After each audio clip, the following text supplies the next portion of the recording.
Voilà, donc nous sommes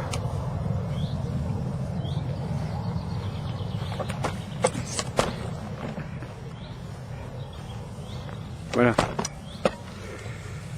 Donc là nous avons Patricia Martin de face et en pleine stature.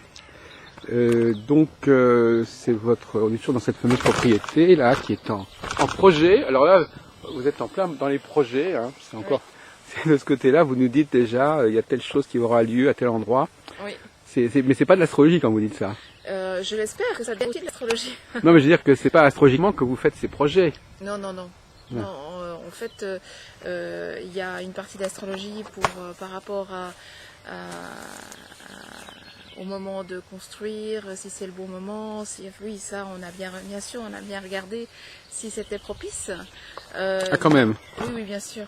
Mais avec toutes les difficultés qu'on rencontre, surtout que c'est pour une longue période, donc forcément, il y a toujours des choses qui sont à voir sur le long terme.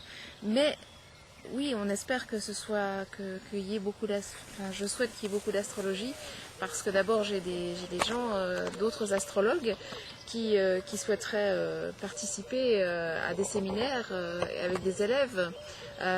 Vous connaissez des astrologues alors? Oui. Ah d'accord. Qui sont dans la région ou qui sont Non, pas du tout, qui sont en fait en Belgique. Ah oui, c'est vrai qu'on n'a pas raconté suffisamment votre itinéraire. Non. Alors c'est ça, donc vous venez d'Outre-Quiévrain, comme on dit? Oui, tout à fait. Alors je suis née à Genève. Et en plus vous êtes de Genève. Voilà, je suis née à Genève, en Suisse, et j'ai voyagé un peu.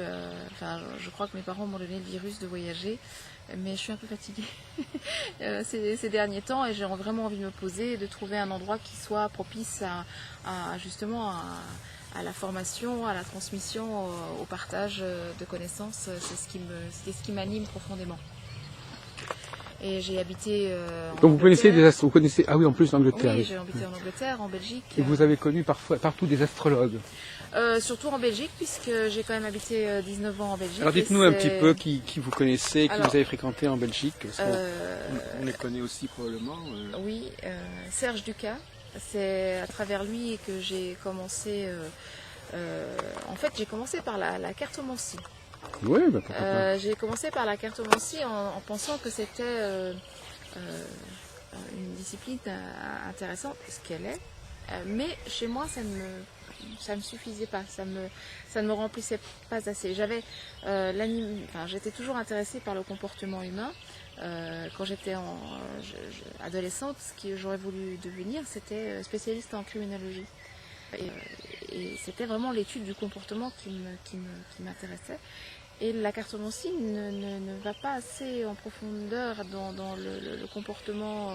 Mais quand même. Il y a quand même. Alors, dites-nous un peu qu'est-ce que ça apporte, là. Comment ça fonctionne la cartomancie? La cartomancie, c'est plus sur des événements à court terme, c'est plus c'est une traduction de l'émotionnel du moment, c'est plus quelque chose qui est une émanation propre d'un temps précis où la consultante ou le consultant apparaît.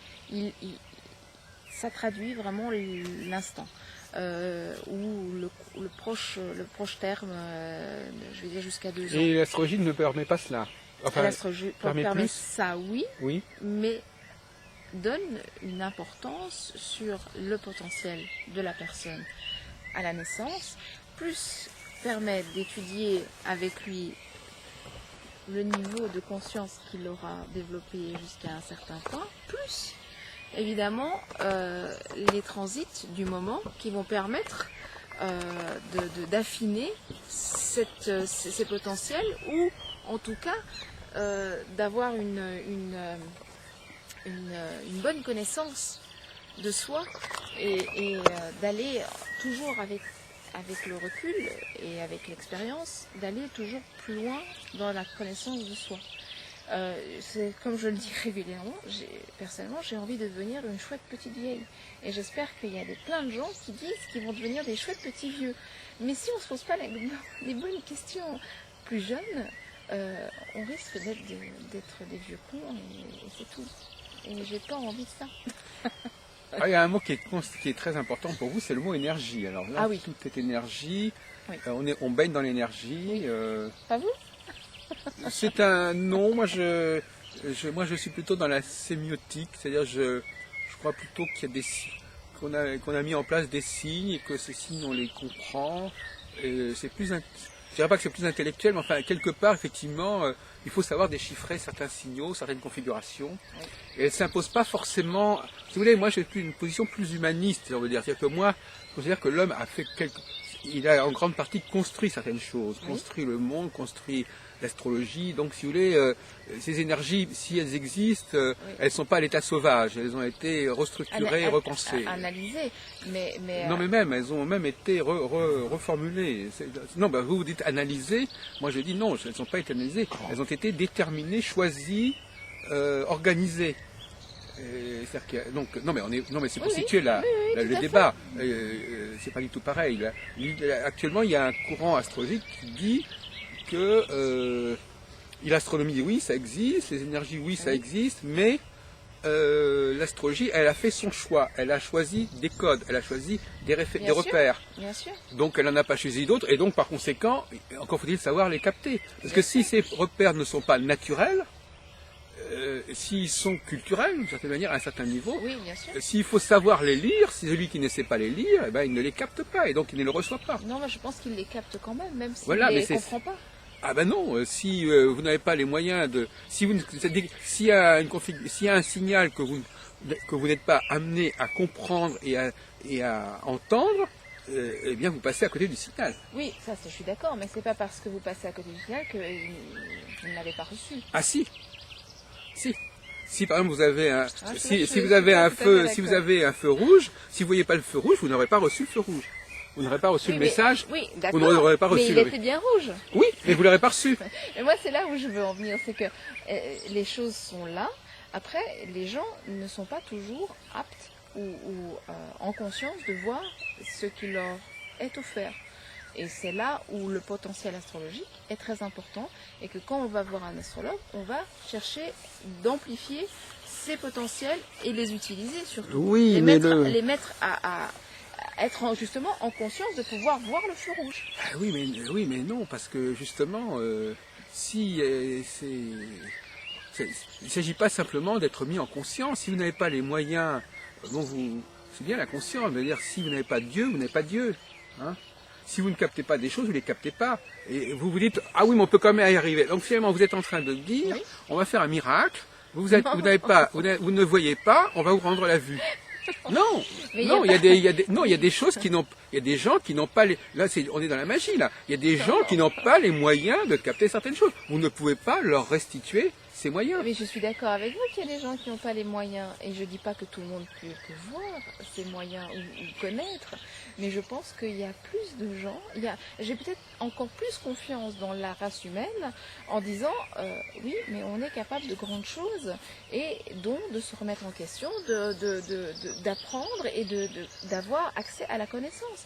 Et même le moins doté intellectuellement, il est capable d'apprendre, il est capable de faire des choses à son niveau, et c'est très bien. Oui. Et je ne parle pas forcément qu'il puisse savoir quelle est la signification des planètes et des signes astrologiques. Je ne dis pas ça. Je dis simplement qu'il y a peut-être moyen qu'il y a des choses qu'il peut améliorer. Et ça, oui, ça je pense que j'en suis convaincue. Ah, mais dans beaucoup de domaines, c'est vrai. Dans beaucoup de domaines, c'est vrai. Peut-être pas dans le cas de l'astrologie, mais dans beaucoup de domaines, c'est vrai. Ça, c'est sûr qu'il n'y a pas... Parce que l'astrologie, c'est un cas très particulier de l'astrologie. Ça n'est ni la culture comme ça, c'est pas la culture qu'on reçoit, qu'on apprend, c'est pas non plus la nature brute, etc. C'est une nature travaillée, retravaillée, et c'est très difficile d'en comprendre exactement le statut. Elle n'est ni réductible à une simple acquisition de connaissances, elle n'est pas non plus réductible à un état qui nous serait donné comme ça automatiquement à la naissance.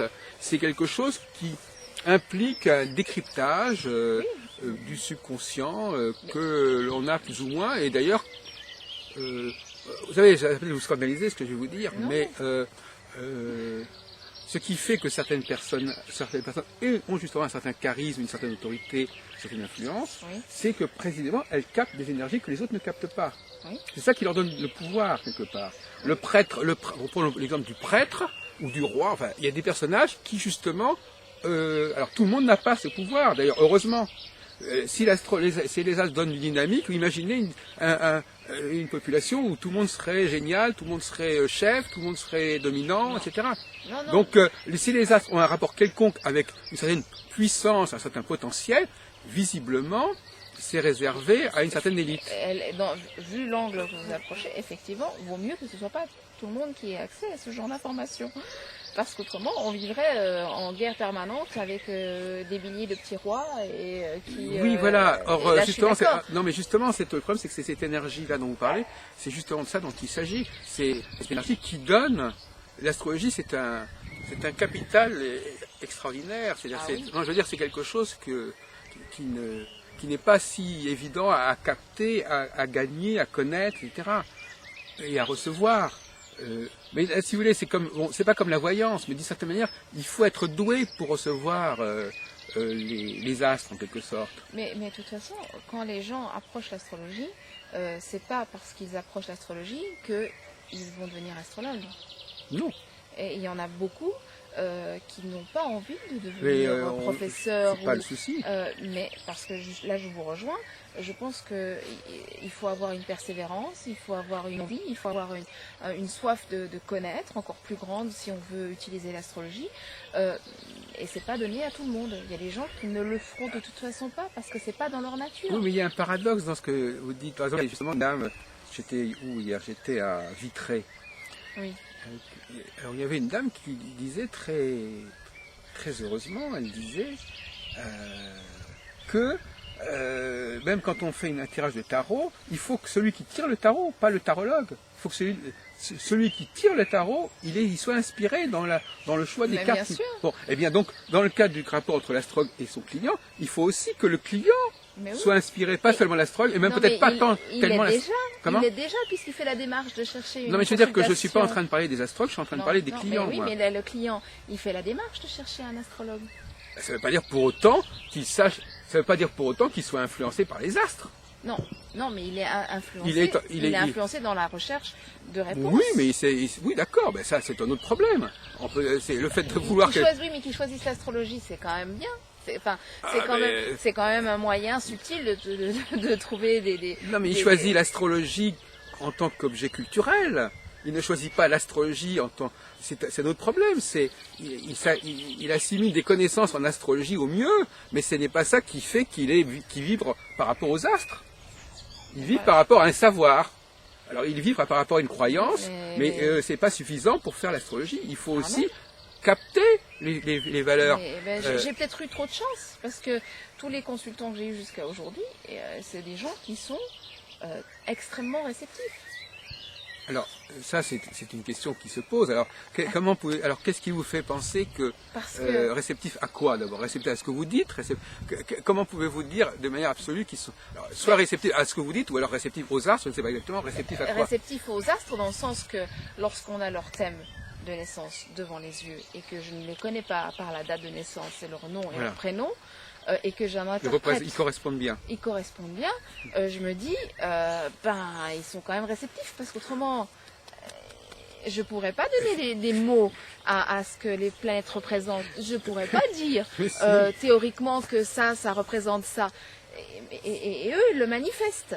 Donc, ils le manifestent pendant la consultation, dans les exemples qu'ils me donnent, comme ah oui, mais j'ai fait ça, j'ai fait ça. Oui. Et là, ça colle souvent pile poil. Oui. Je dis pas à 100%, mais je vais dire à 80-85%. Oui, non, mais alors là, effectivement.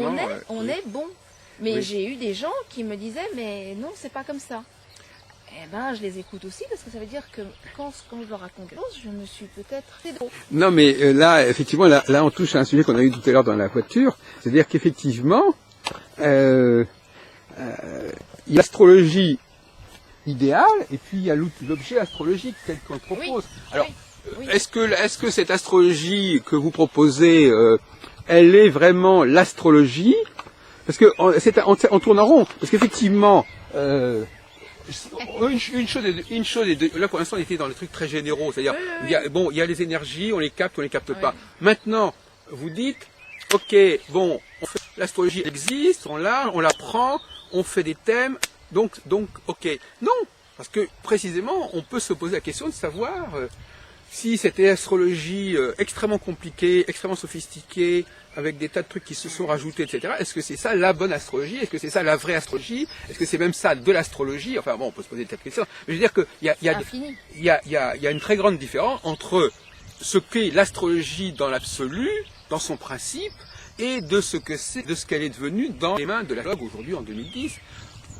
Il n'est pas sûr qu'il y ait un lien très, très évident entre les deux. Hein. Bon, alors effectivement, donc je suis d'accord avec vous.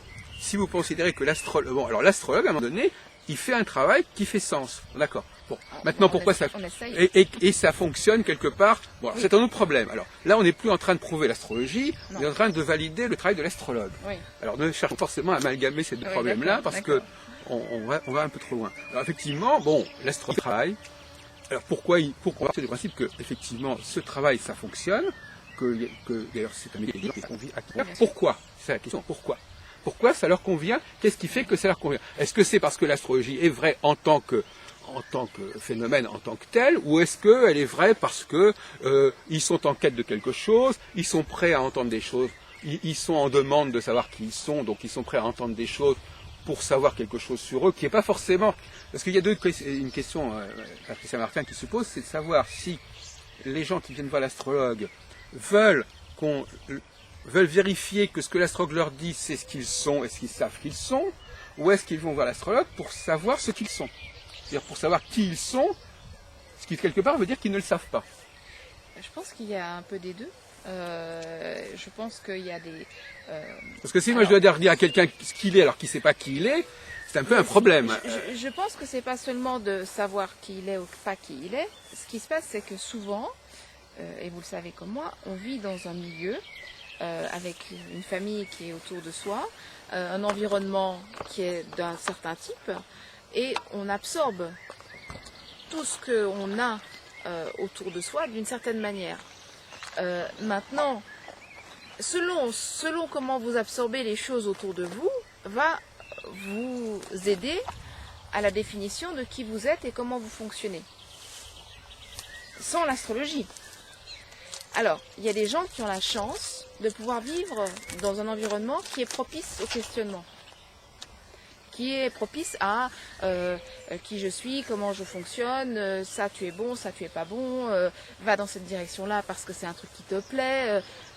Et ça, c'est papa, maman qui donnent les exemples quand on est petit.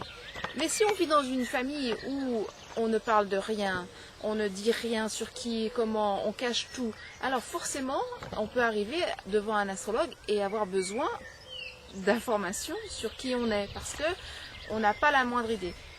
Donc dans ce cas-là, vous êtes bien d'accord avec moi, Patricia, dans ces cas-là, la personne ne peut pas valider ce que vous dites. Bien sûr que non. Hein, d'accord, puisqu'elle n'a pas de moyen de... Elle veut savoir ce que l'astrologue... Donc dans ce cas-là que vous venez de fournir très nettement, c'est un peu ambigu pour l'astrologue. Parce que finalement, il dit des choses qui vont être acceptées parce que la personne a besoin d'entendre quelque chose la concernant. Elle a un manque dans sa mémoire, dans son identité, et elle veut quelque chose. Donc elle est prête à accepter n'importe quoi, à la limite. Oui, mais c'est là où il faut être un peu avec quand même une grande éthique, de pas non plus raconter n'importe quoi. Non, mais n'importe quoi, c'est pas une question d'éthique, mais quelque chose. Du moment que vous dites quelque chose de bonne foi, bon ben vous lui dites n'importe quoi. Moi, je pense qu'il y a vraiment un travail d'information. Maintenant, en général, lorsque j'ai une consultante devant moi, en général, ils ont déjà des informations de qui ils sont. Oui, non, mais on avait pris le cas extrême. Oui, mais ils le savent. La plupart, ils savent. Les gens qui ne savent pas, en général, ne se posent même pas la question de savoir qui ils sont. Bon, alors, donc deux choses. Alors, s'ils savent qui ils sont, pourquoi vont-ils voir l'astrologue? C'est une espèce de situation un peu paradoxale. Ou bien ils savent pas qui ils sont, ils vont voir l'astrologue, et donc à ce moment-là, ils peuvent prendre ce qu'on leur demande. S'ils savent qui ils sont, pourquoi vont-ils voir l'astrologue? Puisqu'ils ont déjà la réponse. Et ils ont besoin d'être confortés dans leur Donc s'ils ont besoin d'être confortés, à ce moment-là, ça veut dire que d'une certaine manière, quelque part, l'astrologue a une force de proposition qui fera qu'ils se diront pourquoi pas. Pourquoi ce serait pas comme ça en effet. Oui, mais je pense que c'est donc il y a une marge de manœuvre, qui fait que l'astrologue peut proposer certaines choses en toute liberté, je veux dire, sans que l'autre puisse vraiment lui dire c'est faux. Tout à fait. Oui, et puis je pense surtout qu'il y a des mises en garde à vraiment insister. D'abord, c'est pas parce que quelqu'un d'autre, que ce soit un astrologue ou votre mère ou peu importe, et vous dit quelque chose, vous devez le croire. Pourquoi croire uniquement une seule et même personne? Je crois que c'est pas judicieux. De toute façon, je pense qu'il faut prendre les informations des personnes en qui vous souhaitez avoir leur avis et vous choisissez en âme et conscience de savoir si vous allez suivre le conseil ou pas. Oui, mais justement, c'est ça qui explique pourquoi les gens vont à l'astrologie. Ils vont à l'astrologie parce qu'ils pensent que en allant demander aux astres un certain nombre de choses, ils arriveront à une sorte de vérité qu'ils n'auront pas en demandant autour d'eux. C'est-à-dire que c'est une espèce de recours à une transcendance dont l'astrologue va être l'expression sur Terre. Voilà, qu'est-ce que les astres ont à dire sur moi, voilà. Mais l'astrologie a plusieurs niveaux. Chaque planète a plusieurs niveaux. Donc forcément, il n'y a pas qu'une seule vérité, il y en a même plusieurs. Alors là, c'est encore un autre sujet, effectivement. Il y a plusieurs niveaux de vérité. Vous avez les planètes vous dire plusieurs choses de différentes manières. Eh ben oui. Et c'est au travail de l'astrologue qui trie un peu dans tout ça et qui, en fonction de la personne qu'elle a devant, qui va répondre au mieux à une des vérités, parce qu'il y en a plusieurs. Vous savez qu'on a développé récemment une théorie qui va peut-être vous bousculer, c'est qu'au fond, ce qui est important, c'est la réaction du client. C'est-à-dire que si on lui dit quelque chose, de deux choses l'une, ou bien il l'intègre, et quitte à le déformer un petit peu, soit il le rejette. Donc de toute façon, c'est sain. Alors récemment, on a développé cette théorie selon laquelle c'est la vie du réflexe salutaire. Oui. Hein, quand vous allez chez un médecin, il vous donne un petit coup de maillet sur le genou. Voilà. Donc on plonge la personne dans quelque chose d'un petit peu différent, et on lui dit, ben voilà, faites votre choix là-dedans, qu'est-ce que vous prenez, qu'est-ce que vous prenez pas, comment vous le comprenez, et puis c'est bon. Voilà, c'est bon parce que ça force la personne à bouger, c'est une sollicitation, c'est un stimulus. Et là, c'est une position qui est assez cool, parce qu'effectivement, je dis des trucs, et la personne, ça lui fait du bien d'entendre des trucs. Si c'est pas bon, eh ben tant mieux pour elle, elle le rejette, tant mieux pour elle. Parce que de deux choses l'une, soit elle l'accepte, soit elle le rejette. Si elle le rejette, eh ben c'est bien, parce que ça veut dire qu'elle n'accepte pas n'importe quoi. Si elle le comprend d'une manière qui n'est peut-être pas celle que voulait l'astrologue, ben c'est bien aussi parce qu'elle a fait l'effort de l'ajuster pour que ça corresponde. Oui. Donc de toute façon, quoi qu'il arrive, de toute manière, il n'y a pas un énorme risque. Hein. D'ailleurs, moi, c'est comme ça que j'envisage l'enseignement de l'astrologie, c'est qu'il faut démystifier un certain nombre de choses, parce que la consultation, c'est pas non plus le nex plus ultra de l'astrologie, hein, il faut dire les choses comme elles sont. Il y a la recherche il y a des recherches astrologiques qui sont autrement plus importantes que la façon dont les gens voient leur ego à travers l'astrologie et leurs clients, etc. Donc, c'est pas un enjeu absolument majeur, d'une certaine manière, pour l'astrologie. Donc, il faudrait l'aborder avec une certaine philosophie comme cela, en disant voilà, on sert à solliciter, à voir si la personne est en bonne santé, ce qu'on appelle un événement. On crée un événement, on crée un petit électrochoc, on crée un stimulus. Mais vous avez peut-être pas tort, hein, peut-être même carrément raison, parce que je pense que une recherche d'un astrologue ou d'une consultation par un client, je pense que ça peut avoir cet effet-là. Tout à fait d'un stimulus pour éventuellement passer à autre chose, ou bien pour comme vous dites, soit rejeter en bloc, il n'a rien compris et de toute façon c'est moi qui décide. et effectivement, mais dans un cas comme dans un autre, ça peut être un bon défi de rencontrer un astrologue dans cette optique-là. Et je parle. Oui, là où je vous rejoins, c'est que l'événement va faire qu'il y a des choses qui vont se passer ou pas. Et c'est pas forcément ce qu'on va lui raconter, mais c'est simplement la démarche déjà. D'ailleurs, il y a une autre question qui se pose toujours un peu dans cela, c'est que comment le fait de sortir de chez l'astrologue avec un discours non seulement sur ce qu'est la personne, mais sur ce qu'elle va faire, etc., ça aussi, ça fait problème. comment il va vivre avec cette représentation. Donc ça va compliquer sa vie quelque part un petit peu. Maintenant, j'ai des informations supplémentaires sur ma vie. Enfin, vous savez, parmi les gens qui font de la psychogénéalogie. Oui, oui, je connais. Bon, bah alors, ça leur ouvre des horizons.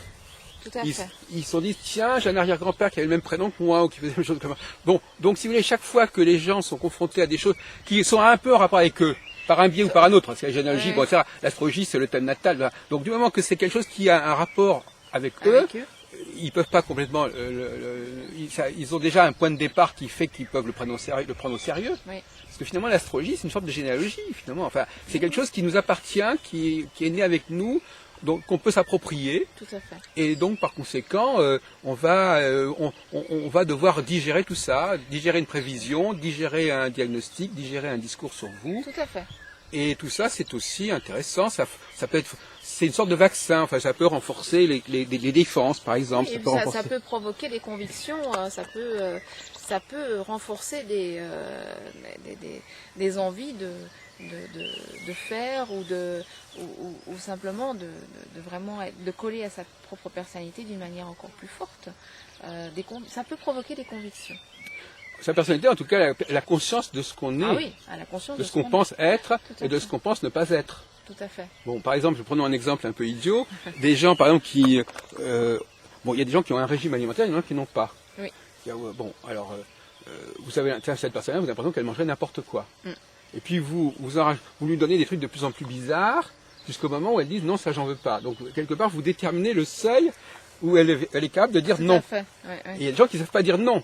Non, c'est pas dire ça c'est pas pour moi, ça c'est pas moi, ça c'est pas c'est pas possible. Bon, mais il y a des gens qui sont tellement peu structurés que quelque part on se dit qu'on peut leur proposer n'importe quoi. Tout et n'importe quoi. Oui.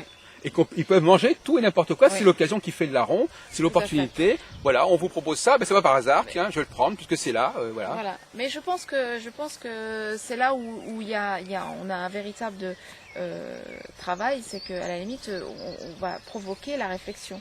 Et effectivement, ça peut être gênant parce que ça, au lieu de rassurer et de dire voilà, je suis comme ça, alors je reste comme ça et tout ça, ça va au contraire faire des questionnements encore supplémentaires et amener un trouble. Oui, mais ça va renforcer la personne. Voilà, ça va renforcer ses dépenses, ça va l'amener à réfléchir sur ce qu'elle est et ce qu'elle qu'est-ce qu'elle peut pas accepter de faire. Oui. Voilà.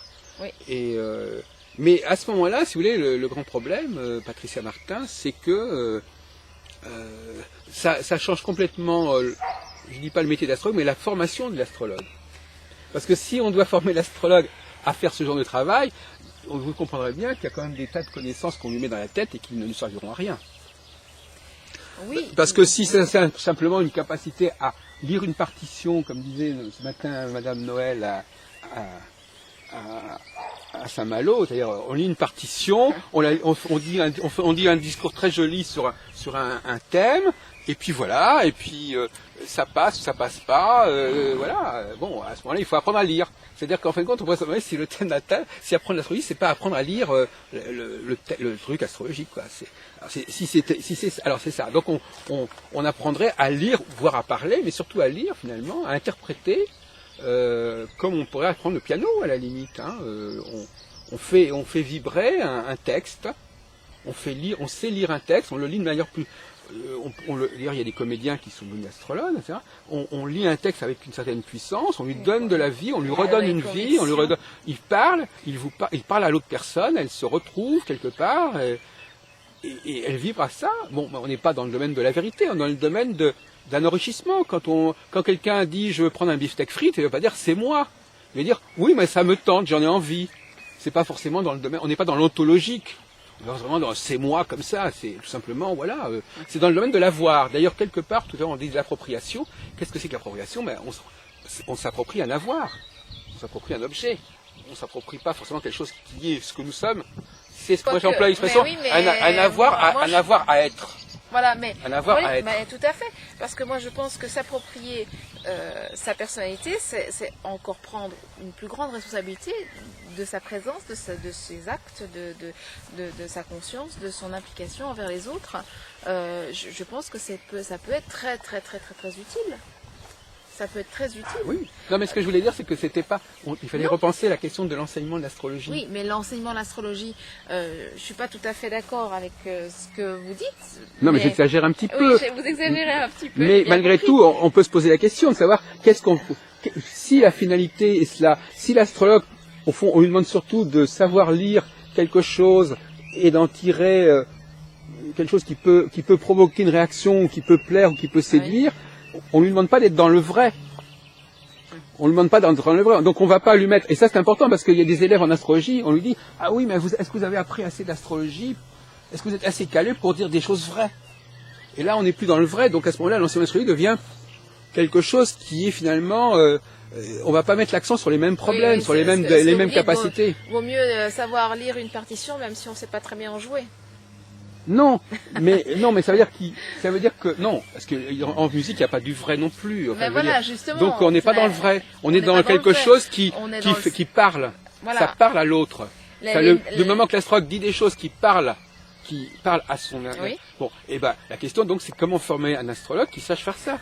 Et former un astrologue qui sache faire ça, c'est pas seulement quelqu'un qui va dire je vais lire le texte pour dire des choses qui sont vraies, et puis la personne va me dire que c'est vrai. Non, là où je suis d'accord avec vous, c'est que un astrologue ne peut pas rencontrer un consultant sans prendre en considération la personne, enfin la sensation que vous aurez en rencontrant la personne. Oui, c'est ce qu'on avait dit tout au début. Oui.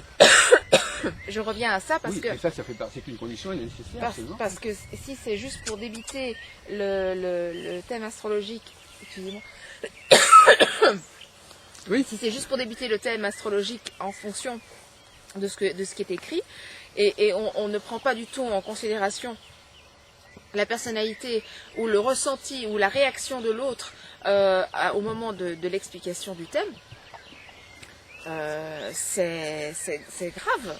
Non, mais je suis d'accord sur ce point. Sur ce point, vous l'avez dit très clairement au départ, mais là où on va un tout petit peu plus loin par rapport à ce que vous-même vous avez dit, c'est en fin de compte que on peut proposer à la cliente quelque chose qui est quelque chose qui peut lui faire du bien, qui peut susciter quelque chose de valable, auquel elle peut s'accrocher, mais qui n'est pas.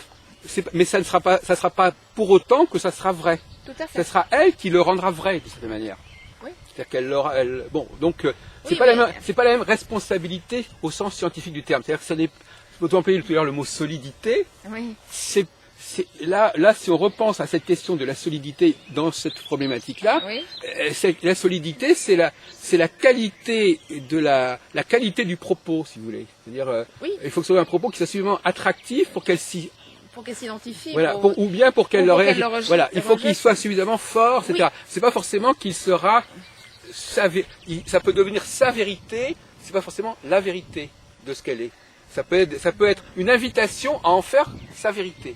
Oui, et puis si un astrologue a eu un propos qui amène une consultante vers, entre guillemets, qui l'a fait devenir sa vérité, c'est probablement quand même que la consultante avait un potentiel de ce type-là. Autrement, vous savez comme moi qu'on ne peut pas faire un métier à quelqu'un qui n'a pas du tout inscrit de potentiel dans ce domaine-là. Alors là, c'est vrai que vous avez parlé plusieurs fois de la question des métiers. Tout à l'heure, vous parliez d'astronautes, etc. Oui. Bon, le test du métier, il faut bien reconnaître effectivement. On va pas quelqu'un qui a 50 ans lui dit de devenir trapéziste, il va pas forcément devenir trapéziste, hein. Même c'est s'il clair. Ça Non, ça c'est clair et net, hein. Ça c'est même pas possible. Bon, maintenant on peut faire un métier pour toutes sortes de raisons. On peut le faire d'ailleurs entre parenthèses, on peut faire un métier médiocrement. Hein. Oui, tout à fait. Et à ce moment-là, on a besoin d'être vraiment très doué pour le faire. Exactement. Donc au niveau, c'est ce qu'a fait Michel Gauquelin dans ses statistiques, il a montré que si on prenait des gens qui sont très très forts dans leur métier, il y a une signification astrologique. S'ils font quelque chose de moyen, c'est pas forcément inscrit, quelque chose. Pas forcément inscrit. Et alors à ce moment-là, voilà. Donc Donc j'ai eu des cas de gens tout à fait dans cette dynamique-là qui n'ont pas forcément de vocation qui les anime ou oui, il ne faut pas chercher forcément dans le thème pourquoi ils font ce métier-là. Non. Là, je suis entièrement d'accord avec vous. Il faut plus que ça. C'est comment ils le font qui peut être intéressant dans le thème, et pas ce qu'ils font. Parce qu'à la limite, on pourra dire de quelqu'un qui soigne les personnes âgées va être particulièrement rapide parce que il a un bon mercure et qu'il va pouvoir gérer d'une manière tout à fait joyeuse la contrainte d'être avec des personnes âgées, par exemple. Mais c'est pas forcément ce qu'il aimerait faire, puisque s'il a un bon mercure, il ferait peut-être autre chose. Enfin, si vous voulez, Patricia, je pourrais rebondir en disant que tout à l'heure vous parlez d'étayer. Alors effectivement, imaginons vous lui dites voilà, je vous dis des choses sur vous, oui. Et en plus, vous pouvez prouver que c'est bien de le faire puisque c'est dans votre thème. C'est-à-dire qu'au lieu d'avoir simplement voilà, je fais ça parce que j'ai envie de le faire ou parce que je sens que je le faire. Non, il y a des gens qui n'ont, comme vous dites, il y a un problème de confiance. Ils ont tellement peu confiance en eux qu'ils peuvent pas se contenter de dire je veux ça. C'est comme c'est que vous savez, comme c'est le mari qui dit ah mais ma femme elle veut que je fasse ça. Ma femme m'a dit de dire ça. Oui, donc effectivement, alors là ma femme c'est le thème. Alors donc donc finalement vous leur proposez quelque chose qui est pas forcément juste, mais au moins c'est démontrable. Oui. C'est démontrable puisque voilà, je suis né tel jour. Dans mon thème, il y a Mercure comme ceci, etc. Donc, j'ai le droit de vouloir faire ça. Donc c'est solide à ce niveau-là, c'est-à-dire que la personne a des désirs, vous lui mettez en tête des désirs, des objectifs, dont elle peut montrer qu'il est léger à voir. Voilà. Oui, c'est vrai. Mais ça ne veut pas dire forcément que ce soit vrai, mais au moins, il y a socialement quelque chose qui est là pour prouver que j'ai des droits, j'ai le droit de proposer ça et de demander ça et de dire que je suis comme ça. Et que j'ai le droit de m'intéresser à ça puisque c'était marqué. Voilà. Puisque c'est dit, on me l'a dit, voilà, je dois faire ça. Là, je suis entièrement d'accord avec vous.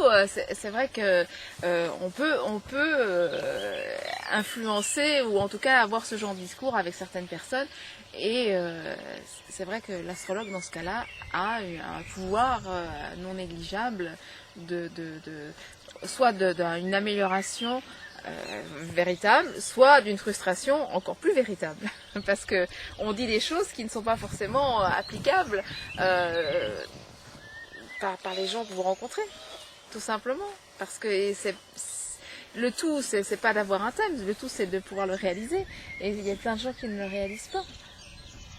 Comme c'est la fameuse formule qu'on a en français, c'est déjà bien que ça existe. C'est-à-dire que c'est bien que ça a le mérite d'exister, comme on dit. Voilà, ça a le mérite d'exister. Et à partir du moment où le thème a le mérite d'exister, c'est-à-dire il est là, il est là, donc voilà, je dis une chose, je peux montrer que voilà, c'est normal que je le dise, j'ai le droit de le dire. Exactement. Mais je pense que ça peut. Mais enfin, c'est un peu l'humour qu'on parle un peu. Il faut prendre avec un certain humour. Mais il faut pas se prendre. Mais les gens qui écouteront notre entretien, quelque part, effectivement, s'ils viennent, il faut qu'ils aient aussi un certain humour. Mais effectivement, non, parce que le problème, c'est comme en psychanalyse. Il est difficile de parler sérieusement de l'astrologie à des gens qui sont dans un fantasme par rapport à l'astrologie, voyez-vous. Donc c'est pour ça que les astrologues souvent parlent très mal de l'astrologie en public, parce qu'ils ne savent pas sur quel pied danser.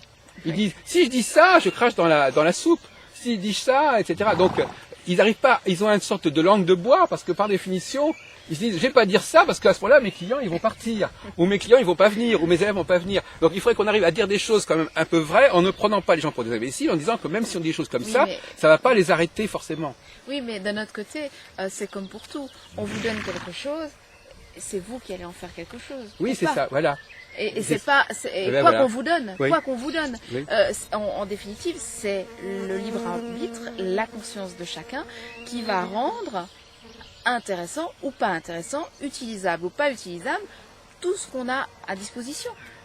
C'est évident, c'est évident. Il y a des visites là. Oui, je vais devoir. Bon, on va y aller.